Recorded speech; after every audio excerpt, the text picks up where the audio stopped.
wabarakatuh.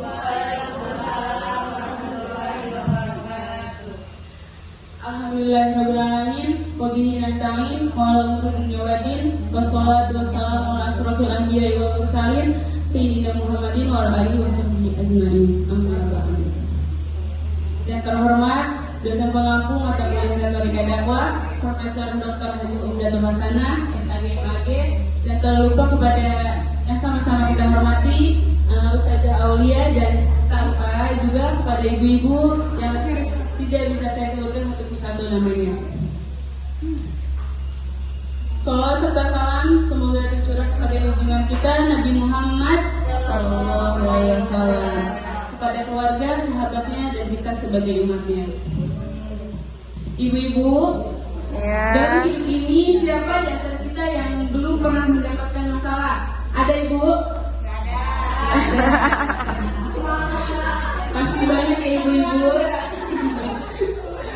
Ada masalah rumah tangga, betul?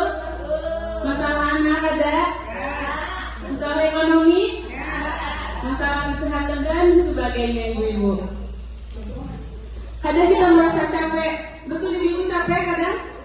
Capek, kadang merasa bingung, kadang merasa ingin menangis. Itu hal yang wajar ibu-ibu, karena kita manusia. Betul, betul? Jadi kita harus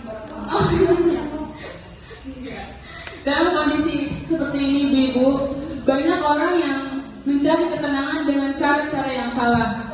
Ada yang marah-marah berlebihan, ada yang mengeluh berlebihan, bahkan ada yang sampai melupakan ibadahnya. Padahal ketenangan yang sejati tidak datang dari luar, tetapi dari dalam hati kita. Allah Subhanahu wa Ta'ala sudah memberikan jawaban di dalam Al-Quran, surat Ar-Ra'd ayat 28. Bismillahirrahmanirrahim. Ala bidzikrillah tatma'innul qulub. Yang artinya, ingatlah, hanya mengingat Allah hati kita menjadi tenang.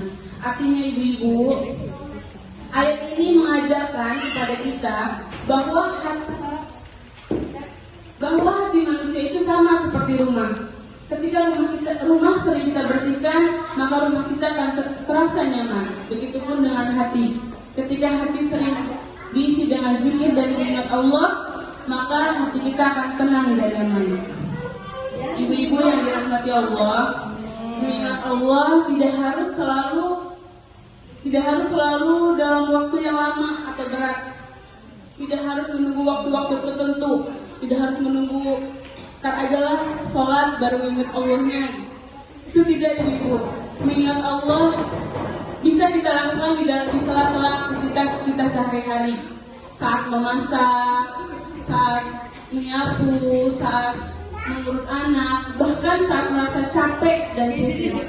Contohnya, ketika ibu-ibu sedang merasa capek karena pekerjaan rumah yang tidak ada habisnya, ibu-ibu bisa tarik nafas pelan-pelan lalu ucapkan Subhanallah. Ketika mendapatkan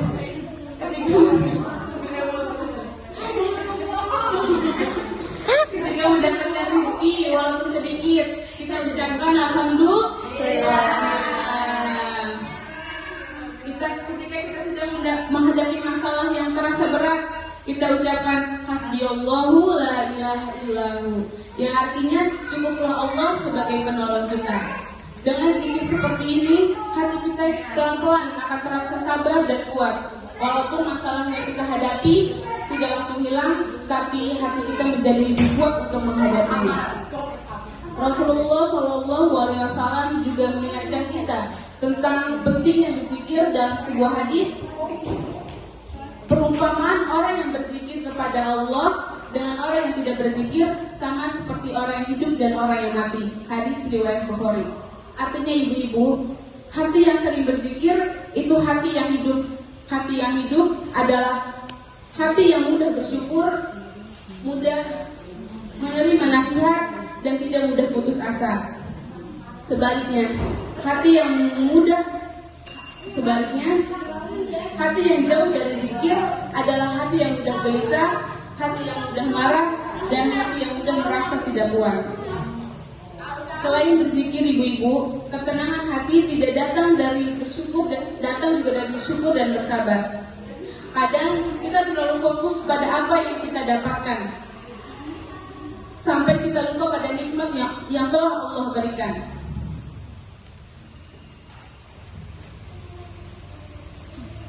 Padahal, kalau kita hitung satu persatu ibu-ibu, nikmat yang Allah berikan begitu sangat banyak. Masih bisa bangun pagi, betul? Masih bisa diberi nafas, masih bisa berkumpul dengan keluarga, masih bisa diberi kesehatan. Dengan bersyukur, hati kita akan terasa lebih lapang, dan dengan bersabar, hati kita akan lebih kuat untuk menghadapi ujian. Amin ya rabbal alamin ibu. Mari kita biasakan setiap hari untuk meluangkan waktu sedikit untuk berzikir. Tidak perlu lama, yang penting rutin, karena zikir yang sedikit itu lebih zikir yang sedikit tapi terus menerus, insya Allah lebih menenangkan hati daripada zikir yang banyak tapi jarang dilakukan. Hidup ini memang tidak selalu mudah ibu-ibu, tapi Allah tidak pernah meninggalkan hamba-hambanya. Selama kita mau mendekat kepada Allah, Allah akan menenangkan hati kita. Mari kita biasakan lisan berzikir dan hati yang selalu ingat kepada Allah, agar hidup kita lebih tenang, keluarga kita lebih damai, dan langkah kita selalu diberkahi. Semoga Allah menjadikan kita hamba-hamba yang hatinya tenang, hidupnya berkah, dan keluarganya sakinah. Amin amin ya rabbal alamin. Mungkin cukup sekian dari saya ibu-ibu. Bila ada kata-kata yang salah, mohon dimaafkan karena saya juga masih tahap belajar. Assalamualaikum warahmatullahi wabarakatuh.